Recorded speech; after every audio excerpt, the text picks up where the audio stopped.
another planet will be survival of mankind by Stephen Hawking. મહાન વૈજ્ઞાનિક છેલ્લા Einstein અને ન્યૂટનની કક્ષાના અમેરિકામાં એક ખુરશીમાં વર્ષોથી અસંખ્ય રોગથી પીડાયા અને મૃત્યુ પામ્યા. એટલી બધી શોધ કરી છે કે જેની કોઈ સીમા નહીં. બ્લેક હોલ થિયરી અને બ્રહ્માંડના સૌથી વધુ રહસ્ય એમણે શોધ્યા છે. અને એમણે એવું કીધું કે આ પૃથ્વી જે છે, આપણે જે જીવી રહ્યા છે, એવી હજારો પૃથ્વીઓ સ્પેસમાં, આકાશમાં છે. એનું નામ બ્લેક હોલ થિયરી.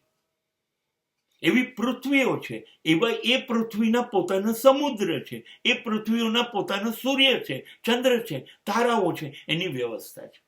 આ શોધ બ્લેક હોલ થિયરી છે. હવે એમનું કહેવું એવું છે કે પૃથ્વીની શક્યતા, વજન ઝીલવાની તાકાત આપણી પૃથ્વીની 800 કરોડ માણસની છે. એ સિવાય તો સમુદ્ર, પહાડ, નદીઓ, પર્વતો, જંગલો ખરું એમ, પણ 800 કરોડ માણસથી વધારે પૃથ્વી ભાર ઝીલી શકે એમ નથી.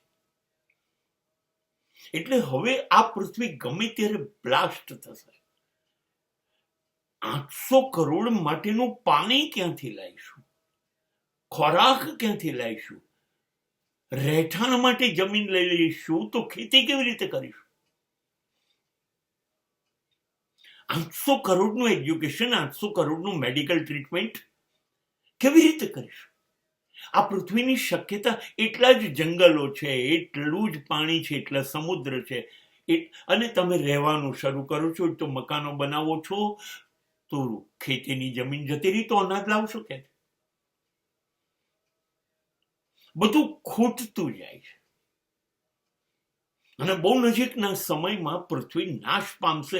વજનની જે શક્યતા છે એનાથી વધુ ઉઠાઈ રહી છે. એટલે સ્ટીફન હોપકિન્સે કીધું કે શોધ ચાલી રહી છે અને થાય છે. ચંદ્ર ઉપર જેવ્યા, મંગળ પર જઈ આવ્યા, એવી રીતે સતત કામ ચાલુ છે. ભારતને બહુ ખબર ના પડે, પણ વિશ્વના બધા જ વિકસિત દેશો સતત આ કામ કર્યા જ કરે છે. જુદા જુદા ગ્રહો ઉપર ઉતરી જઈ અને તપાસવાનું કે ત્યાં જીવવું શક્ય છે કે નહીં. અને હોપકિન્સ કહે છે કે છે.